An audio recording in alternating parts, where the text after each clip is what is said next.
Two great mysteries dominate our lives, love and money.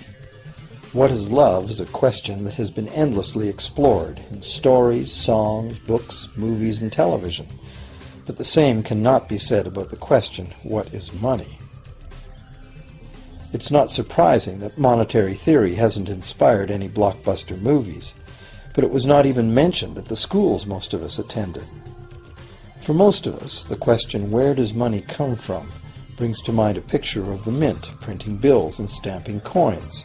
Money, most of us believe, is created by the government. It's true, but only to a point. Those metal and paper symbols of value we usually think of as money are indeed produced by an agency of the federal government called the Mint. But the vast majority of money is not created by the Mint. It is created in huge amounts every day by private corporations known as banks. Most of us believe that banks lend out money that has been entrusted to them by depositors. Easy to picture, but not the truth. In fact, banks create the money they loan, not from the bank's own earnings, not from the money deposited, but directly from the borrower's promise to repay.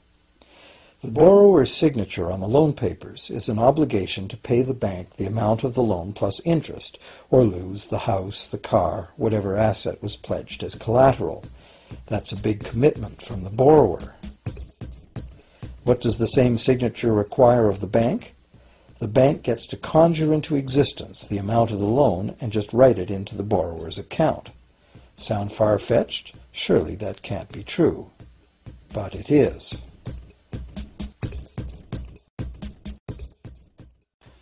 To demonstrate how this miracle of modern banking came about, consider this simple story, the goldsmith's tale. Once upon various times, pretty much anything was used as money. It just had to be portable, and enough people had to have faith that it could later be exchanged for things of real value, like food, clothing, and shelter. Shells, cocoa beans, pretty stones, even feathers have been used as money. Gold and silver were attractive, soft, and easy to work with, so some cultures became expert with these metals. Goldsmiths made trade much easier by casting coins, standardized units of these metals whose weight and purity was certified. Well, to protect his gold, the goldsmith needed a vault, and soon his fellow townsmen were knocking on his door, wanting to rent space to safeguard their own coins and valuables. Before long, the goldsmith was renting every shelf in the vault and earning a small income from his vault rental business. Years went by, and the goldsmith made an astute observation. Depositors rarely came in to remove their actual physical gold, and they never all came in at once. That was because the claim checks the goldsmith had written as receipts for the gold were being traded in the marketplace as if they were the gold itself. This paper money was far more convenient than heavy coins, and amounts could simply be written instead of laboriously counted one by one for each transaction. Meanwhile, the goldsmith had another business. He lent out his gold, charging interest. Well, as convenient claim check money came into acceptance, borrowers began asking for their loans in the form of these claim checks instead of the actual metal. As industry expanded, more and more people asked the goldsmith for loans. This gave the goldsmith an even better idea. He knew that very few of his depositors ever removed their actual gold, so the goldsmith figured he could easily get away with lending out claim checks against his depositors' gold, in addition to his own. As long as the loans were repaid, his depositors would be none the wiser and no worse off, and the goldsmith, now more banker than artisan, would make a far greater profit than he could by lending only his own gold. For years, the goldsmith secretly enjoyed a good income from the interest earned on everybody else's deposits. Now a prominent lender, he grew steadily richer than his fellow townsmen, and he flaunted it. Suspicions grew that he was spending his depositors' money. His depositors got together and threatened withdrawal of their gold if the goldsmith didn't come clean about his newfound wealth. Contrary to what one might expect, this did not turn out to be a disaster for the goldsmith. Despite the duplicity inherent in his scheme, his idea did work. The depositors had not lost anything. Their gold was all safe in the goldsmith's vault. Well, rather than taking back their gold, the depositors demanded that the goldsmith, now their banker, cut them in by paying them a share of the interest. And that was the beginning of banking. The banker paid a low interest rate on deposits of other people's money that he then loaned out at a higher interest. The difference covered the bank's cost of operation and its profit.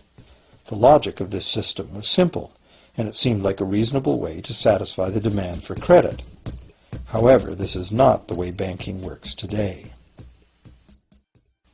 Our goldsmith banker was not content with the income remaining after sharing the interest earnings with his depositors, and the demand for credit was growing fast as Europeans spread out across the world. But his loans were limited by the amount of gold his depositors had in his vault. That's when he got an even bolder idea.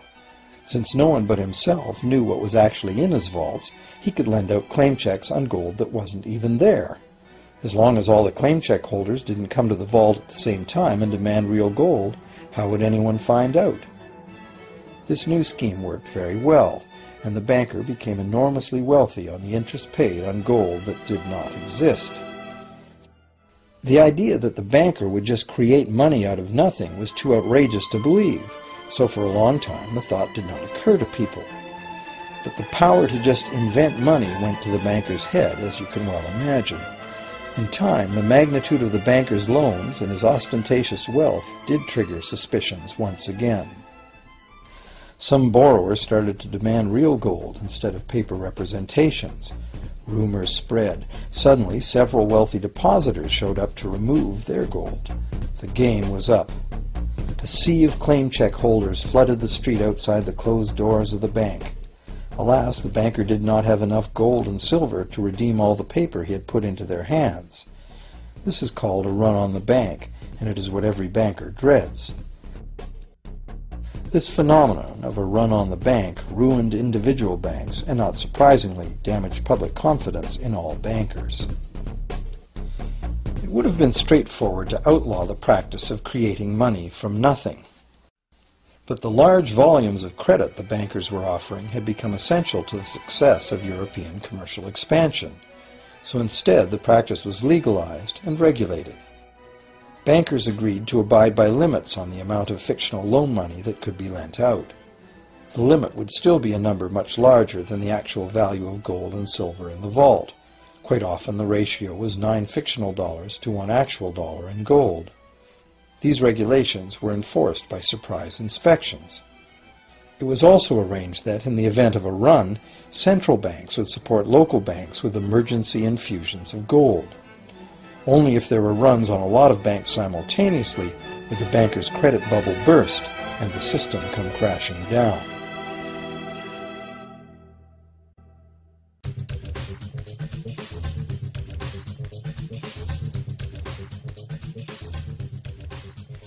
Over the years, the fractional reserve system and its integrated network of banks backed by a central bank has become the dominant money system of the world. At the same time, the fraction of gold backing the debt money has steadily shrunk to nothing. The basic nature of money has changed. In the past, a paper dollar was actually a receipt that could be redeemed for a fixed weight of gold or silver. In the present, a paper or digital dollar can only be redeemed for another paper or digital dollar. In the past, privately created bank credit existed only in the form of private banknotes, which people had the choice to refuse, just as we have the choice to refuse someone's private check today. In the present, privately created bank credit is legally convertible to government-issued fiat currency, the dollars, loonies, and pounds we habitually think of as money. Fiat currency is money created by government fiat or decree, and legal tender laws declare that citizens must accept this fiat money as payment for debt, or else the courts will not enforce the obligation.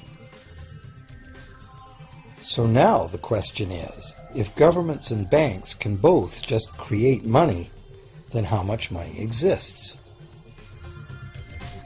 In the past, the total amount of money in existence was limited to the actual physical quantities of whatever commodity was in use as money.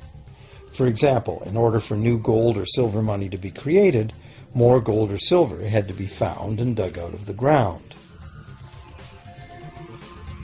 In the present, money is literally created as debt. New money is created whenever anyone takes a loan from the bank. As a result, the total amount of money that can be created has only one real limit: the total level of debt.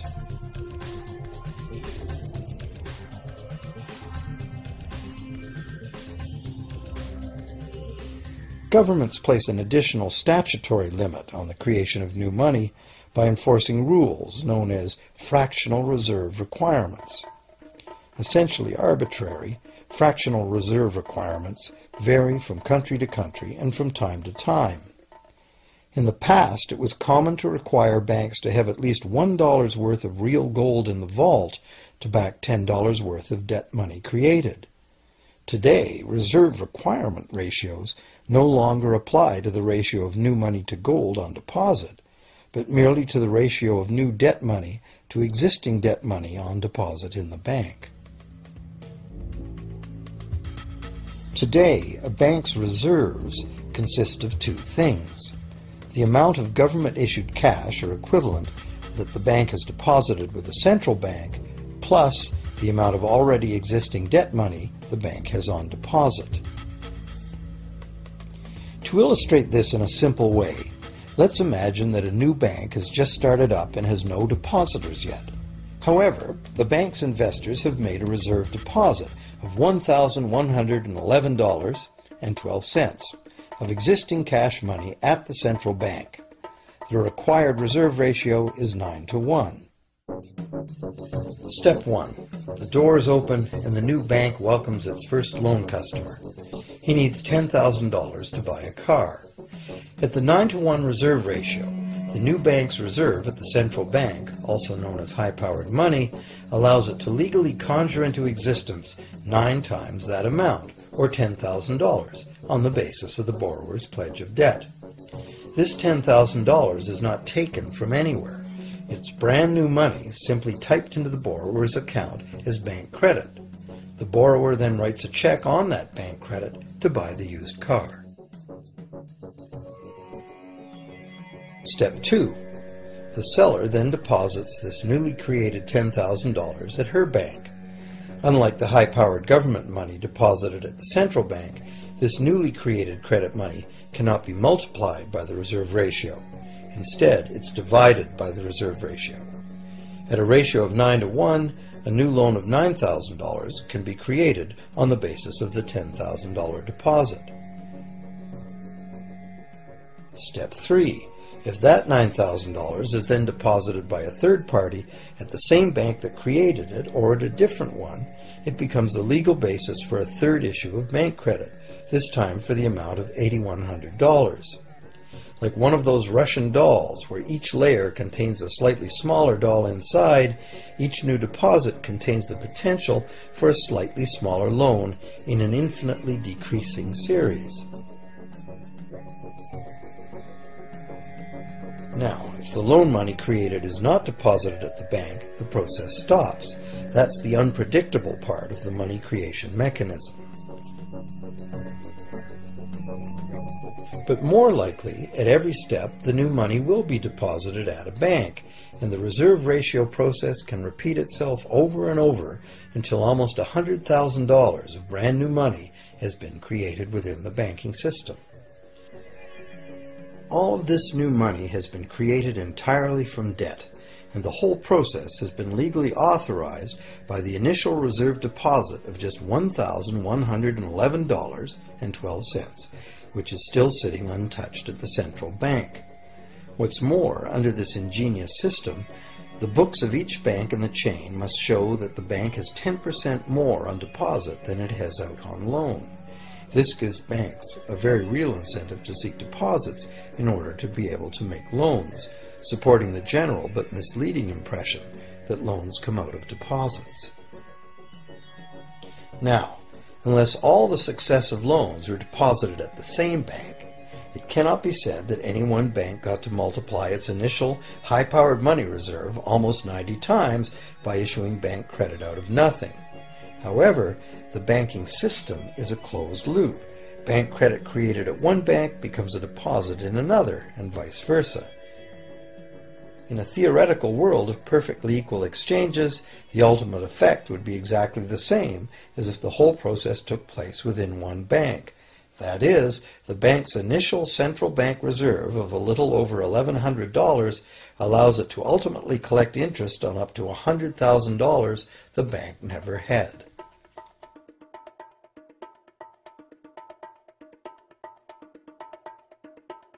If that sounds ridiculous, try this. In recent decades, as a result of steady lobbying by the banks, the requirements to make a reserve deposit at the nation's central bank have all but disappeared in some countries, and actual reserve ratios can be much higher than 9-to-1. For some types of accounts, 20-to-1 and 30-to-1 ratios are common. And even more recently, by using loan fees to raise the required reserve from the borrower, banks have now found a way to circumvent reserve requirement limitations entirely. So, while the rules are complex, the common sense reality is actually quite simple. Banks can create as much money as we can borrow.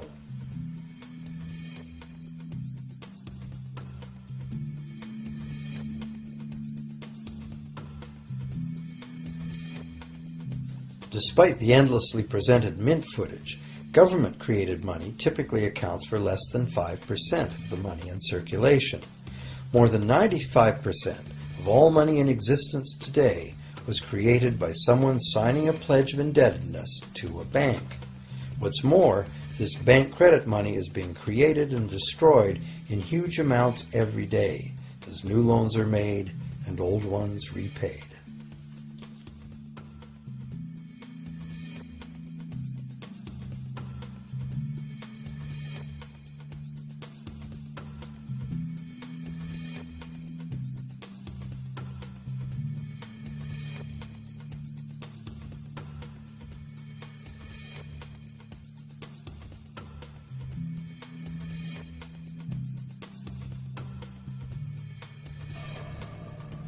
Banks can only practice this money system with the active cooperation of government. First, governments pass legal tender laws to make us use the national fiat currency. Secondly, governments allow private bank credit to be paid out in this government currency. Thirdly, government courts enforce debts. And lastly, governments pass regulations to protect the money system's functionality and credibility with the public, while doing nothing to inform the public about where money really comes from. The simple truth is that when we sign on the dotted line for a so-called loan or mortgage, our signed pledge of payment, backed by the assets we pledge to forfeit should we fail to pay, is the only thing of real value involved in the transaction. To anyone who believes we will honor our pledge, that loan agreement or mortgage is now a portable, exchangeable, and saleable piece of paper. It's an IOU. It represents value and is therefore a form of money. This money the borrower exchanges for the bank's so-called loan. Now, a loan in the real world means that the lender must have something to lend. If you need a hammer, my loaning you a promise to provide a hammer I don't have won't be of much help. But in the artificial world of money, a bank's promise to pay money it doesn't have is allowed to be passed off as money, and we accept it as such.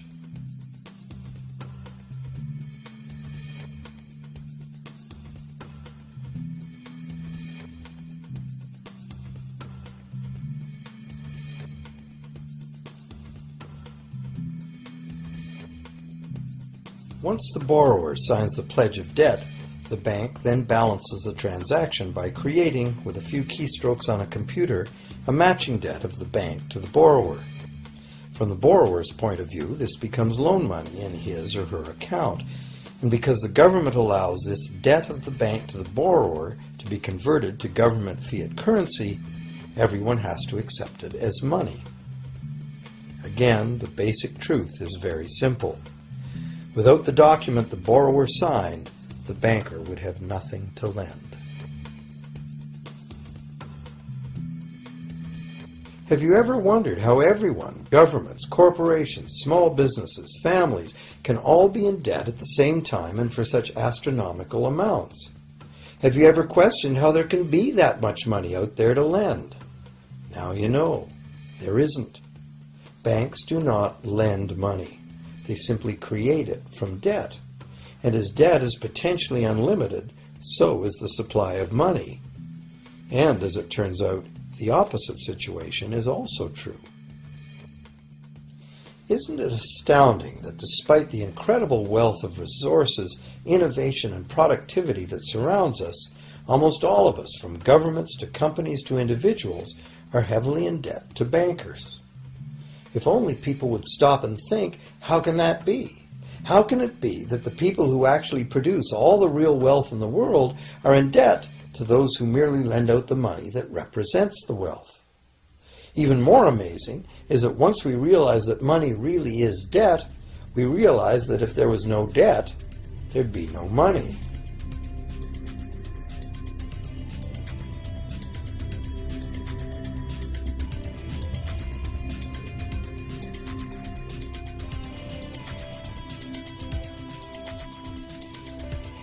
If this is news to you, you are not alone. Most people imagine that if all debts were paid off, the state of the economy would improve. It's certainly true on an individual level. Just as we have more money to spend when our loan payments are finished, we think that if everyone were out of debt, there would be more money to spend in general. But the truth is the exact opposite. There would be no money at all. There it is. We are totally dependent on continually renewed bank credit for there to be any money in existence. No loans, no money, which is what happened during the Great Depression.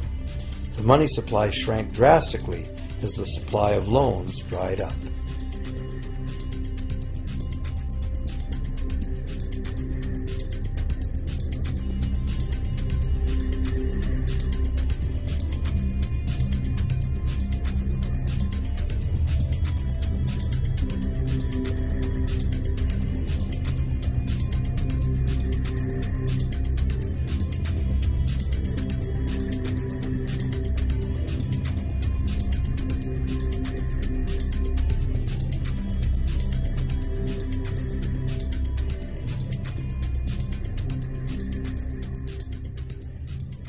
And that's not all.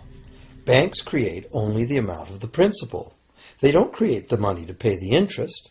Where is that supposed to come from? The only place borrowers can go to obtain the money to pay interest is the general economy's overall money supply. But almost all that overall money supply has been created exactly the same way, as bank credit that has to be paid back with more than was created. So everywhere there are other borrowers in the same situation, frantically trying to obtain the money they need to pay back both principal and interest from a total money pool which contains only principal. It is clearly impossible for everyone to pay back the principal plus interest because the interest money doesn't exist. This can even be expressed by a simple mathematical formula. The big problem here is that for long-term loans, such as mortgages and government debt, the total interest far exceeds the principal. So unless a lot of extra money is created to pay the interest, it means a very high proportion of foreclosures and a non-functioning economy. To maintain a functional society, the rate of foreclosure needs to be low. And so, to accomplish this, more and more new debt money has to be created to satisfy today's demands for money to service the previous debt. But of course, this just makes the total debt bigger, and that means more interest must ultimately be paid, resulting in an ever-escalating and inescapable spiral of mounting indebtedness.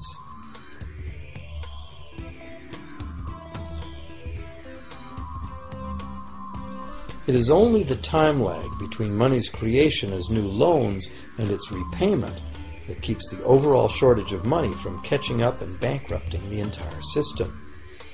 However, as the bank's insatiable credit monster gets bigger and bigger, the need to create more and more debt money to feed it becomes increasingly urgent. Why are interest rates so low? Why do we get unsolicited credit cards in the mail? Why is the U.S. government spending faster than ever? Could it be to stave off collapse of the entire monetary system? A rational person has to ask, can this really go on forever? Isn't a collapse inevitable?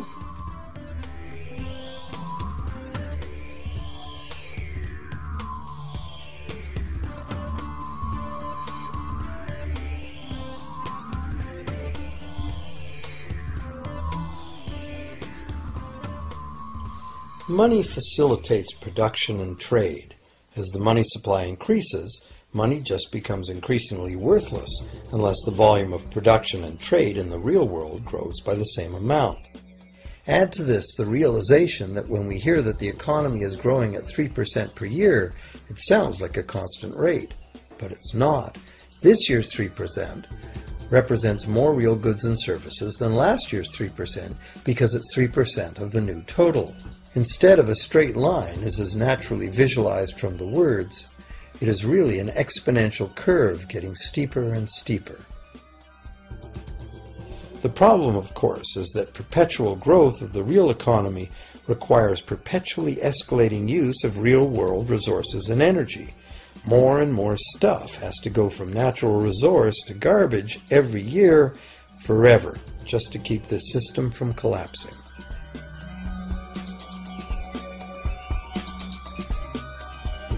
What can we do about this downright scary situation? For one thing, we need a very different concept of money. It's time more people ask themselves and their governments 4 simple questions. Around the world, governments borrow money at interest from private banks. Government debt is a major component of total debt, and servicing that debt takes a big chunk of our taxes. Now we know that banks simply create the money they lend, and that governments have given them permission to do this. So the first question is, why do governments choose to borrow money from private banks at interest when government could create all the interest-free money it needs itself? And the second big question is, why create money as debt at all? Why not create money that circulates permanently and doesn't have to be perpetually reborrowed at interest in order to exist? The third question, how can a money system that can only function with perpetually accelerating growth be used to build a sustainable economy? Isn't it logical that perpetually accelerating growth and sustainability are incompatible? And finally, what is it about our current system that makes it totally dependent on perpetual growth? What needs to be changed to allow the creation of a sustainable economy? At one time, charging any interest on a loan was called usury and was subject to severe penalties, including death. Every major religion forbade usury. Most of the arguments made against the practice were moral. It was held that money's only legitimate purpose was to facilitate the exchange of real goods and services. Any form of making money from simply having money was regarded as the act of a parasite or of a thief. However, as the credit needs of commerce increased, the moral arguments eventually gave way to the argument that lending involves risk and loss of opportunity to the lender, and therefore attempting to make a profit from lending is justified. Today, these notions seem quaint. Today, the idea of making money from money is held as an ideal to strive for. Why work when you can get your money to work for you? However, in trying to envision a sustainable future, it's very clear that the charging of interest is both a moral and a practical problem. Imagine a society and economy that can endure for centuries because, instead of plundering its capital stores of energy, it restricts itself to present-day income. No more wood is harvested than grows in the same period. All energy is renewable, solar, gravitational, geothermal, magnetic, and whatever else we discover.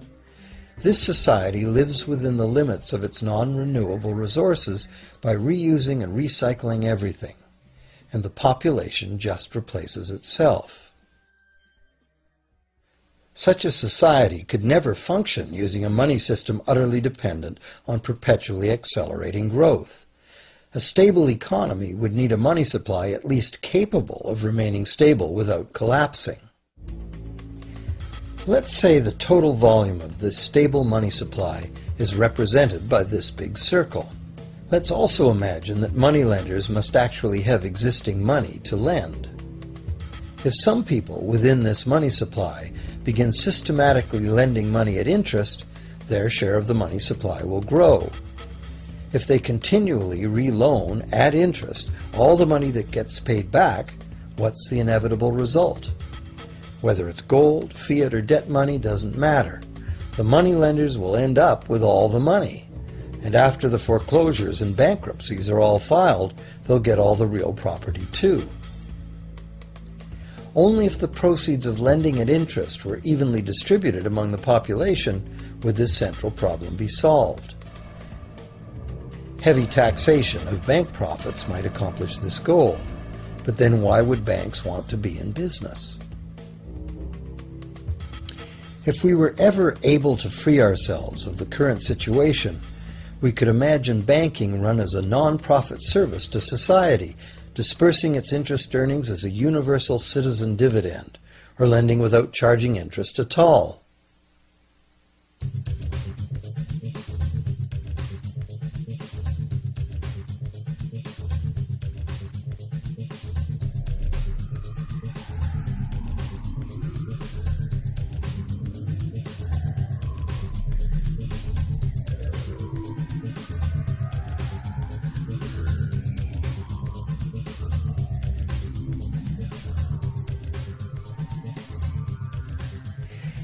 If it is the fundamental nature of the system that causes the problems, tinkering with the system cannot ever solve those problems. The system itself must be replaced. Many monetary critics call for a return to gold-based money, claiming that gold has a long history of reliability.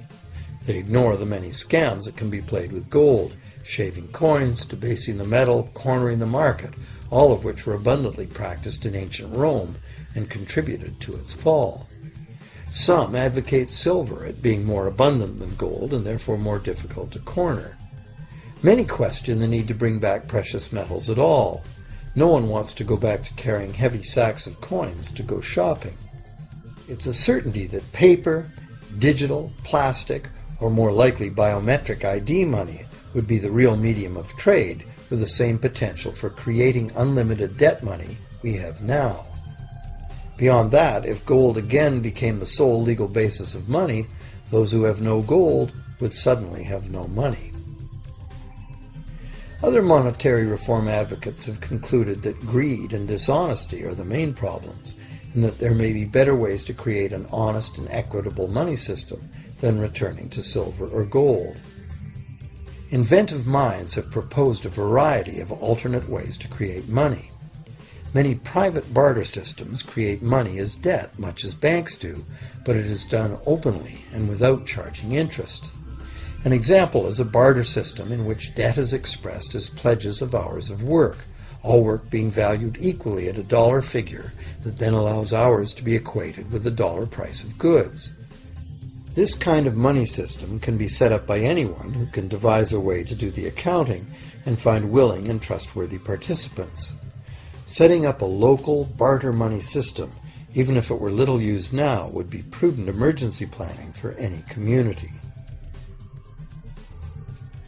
Monetary reform, like electoral reform, is a big topic, and one that requires a willingness to change and to think outside the box. Monetary reform, again, like electoral reform, will not come easily, because the enormously powerful interests that benefit from the existing system will do their utmost to maintain their advantage. Now that we've seen that money is just an idea, and that in reality money can be whatever we make it, here's one very simple alternative monetary concept to consider. This model is based on systems that have worked in the past, in England and America, systems that were undermined and destroyed by the goldsmith bankers and their fractional reserve system.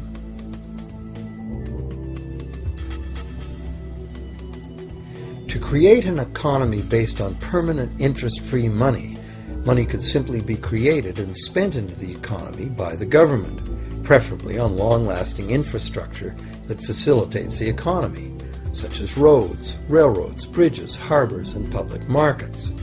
This money would not be created as debt, it would be created as value, that value being in the form of whatever it was spent on. If this new money facilitated a proportional increase in trade requiring its use, it would cause no inflation whatsoever. If government spending did cause inflation, there would be two courses of action available. Inflation is equivalent in effect to a flat tax on money. Whether the money goes down in value 20% or the government takes 20% of our money away from us, the effect on our buying power is the same.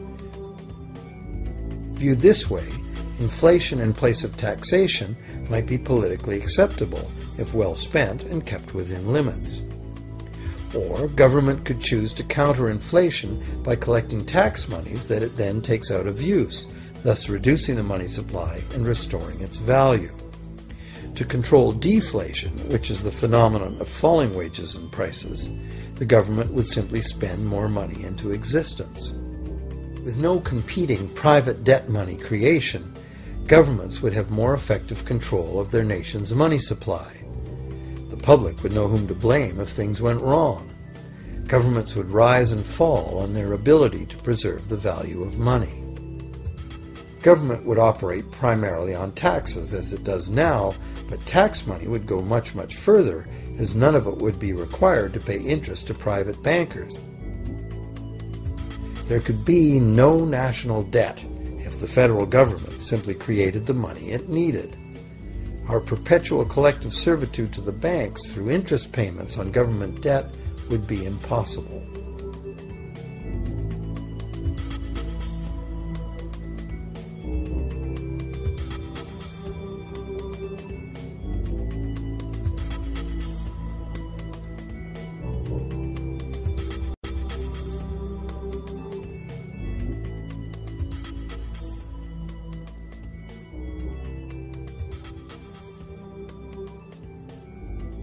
What we have been taught to believe as democracy and freedom has become in reality an ingenious and invisible form of economic dictatorship. As long as our entire society remains utterly dependent on bank credit for its supply of money, bankers will be in the position to make the decisions on who gets the money they need and who doesn't.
Few people are aware today that the history of the United States since the Revolution in 1776 has been, in large part, the story of an epic struggle to get free and stay free of control by the European international banks. This struggle was finally lost in 1913 when President Woodrow Wilson signed into effect the Federal Reserve Act, putting the international banking cartel in charge of creating America's money.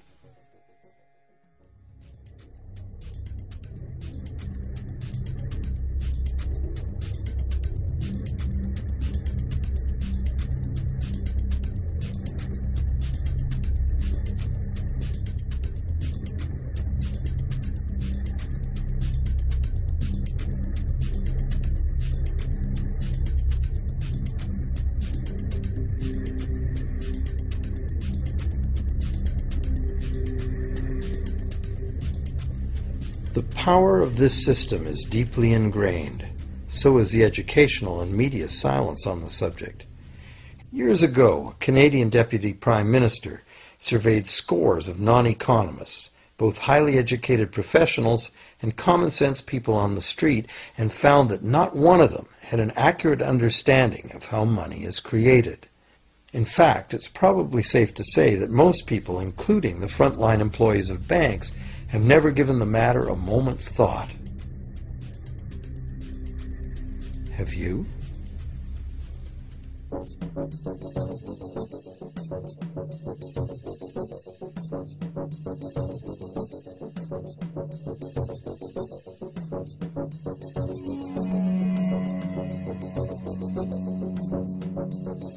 The modern money-as-debt system was born a little over 300 years ago, when the first Bank of England was set up with a royal charter for fractional lending of gold receipts at a modest ratio of 2 to 1. That modest ratio was just the proverbial foot in the door. The system is now worldwide, creates virtually unlimited amounts of money out of thin air, and has almost everyone on the planet chained to a perpetually growing debt that can never be paid off.